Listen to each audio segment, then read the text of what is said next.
লম্বাটা প্রথম ধরছি যখন কামিজের আগে নিচে গেটটা দিয়ে 26, ঠিক আছে? 26 দুই ভাগ করবা, দুই ভাগ করলে হচ্ছে 13 না?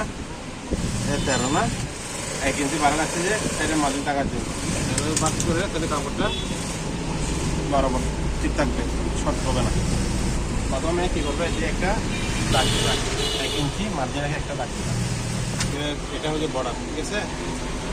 এখান থেকে লম্বাটা দেওয়ার কথা 38.5, 38.5, 38.5, ঠিক আছে? 38.5 এই লম্বা ফিতেটা না ওঠাইয়া এখানে যাবে এস, মানে সাইডের কাটাটা। হ্যাঁ, এদিকে 13 সাইডের কাটাটা দিয়ে গেছি, ঠিক আছে? 13 এখন আসে মোড়ার দিকে, এই কান্দির থেকে এটা হচ্ছে 16 থেকে মোড়া নামাবে 7 ইঞ্চি, হাফ বডি হচ্ছে 13 ইঞ্চি। নামার পরে তুমি কী করবে, এখানে কাঠটা দাগ দিবে প্রথমে। এটা হচ্ছে মোড়ার থেকে, কাঠ থেকে মোড়া, মোড়া থেকে কোমর, কোমর থেকে হিপ, সাইড কাটা, সাইডে কাটা যায়। এখানে হিপ হয়েছে, এখানে এই কাঠটা দুই ভাগে ভাগ করবে। 13 তো 13কে দুই ভাগ করলে 6.5, 6.5 একটা দাগ দিবা। তারপরে যাবে সাইজটা হচ্ছে 43 হচ্ছে 4, 11, 44, 43, 2, 11, 11 ইঞ্চি থেকে 200 তো কম। এখানে হচ্ছে 39, 39, 40 সাইড ভাগ করবে, এটা সাইড ভাগের ভাগ করবে, সাইড ভাগ করে সাইড 240, 200 তো কম দিবে, 1 কম।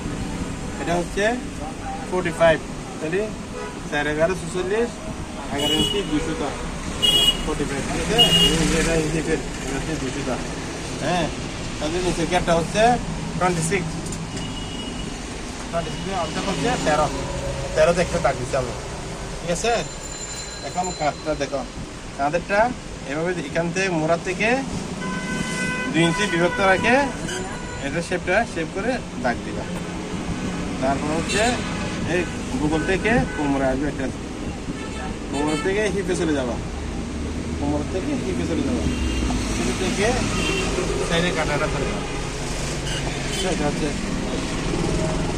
এভাবে কাটলে তোমার সমস্যা হতে হবে না।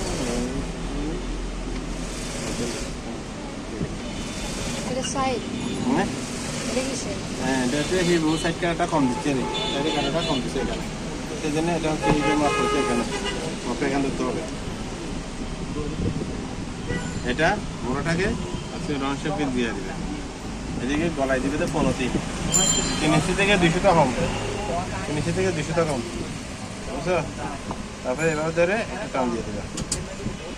হ্যাঁ, মানে গলা মাপ দিয়েছে, গলা হচ্ছে 6.5, সামনে হচ্ছে 6.5, পিছনে হচ্ছে 5।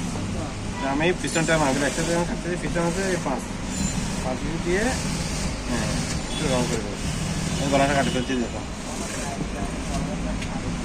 আস্তে কেটে ফেলবো, হাতটা করবে, মোড়টা করবে না। হ্যাঁ, এটা হচ্ছে কাঁধেরটা কেটে ফেলছি,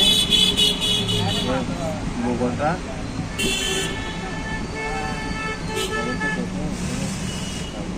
বানাচ্ছি।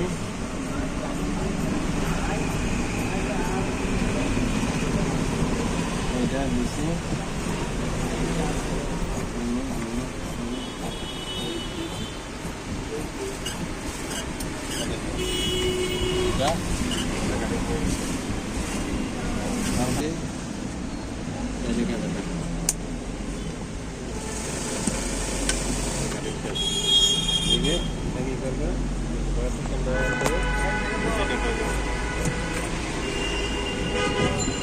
কাম